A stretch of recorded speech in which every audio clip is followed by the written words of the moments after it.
जो काही पराभव झाला असेल, ज्या काही जागा कमी आल्या असतील, याची सगळी जबाबदारी ही माझी आहे, ती मी स्वीकारतो.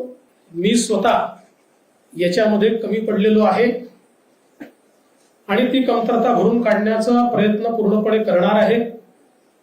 त्यामुळे हा जो काही भारतीय जनता पक्षाला या ठिकाणी सेटबॅक महाराष्ट्रामध्ये सहन करावा लागला, याची सगळी जबाबदारी ही देवेंद्र फडणवीस मी या ठिकाणी स्वीकारतोय.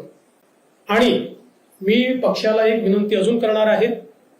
अर्थात भारतीय जनता पक्षामध्ये पक्ष सगळे निर्णय करतो की आता मला विधानसभेकरता पूर्ण वेळ त्या ठिकाणी उतरायचा आहे.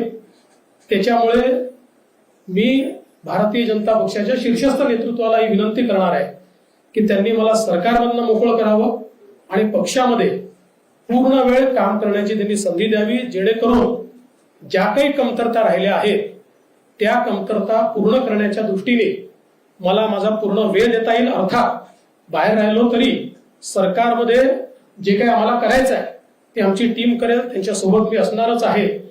या संदर्भात लवकरच पक्षाच्या वरिष्ठांना मी भेटणार आहे आणि मग त्यांच्या सल्ल्याने ते जे सांगतील त्यानुसार पुढची कारवाई मी करेन.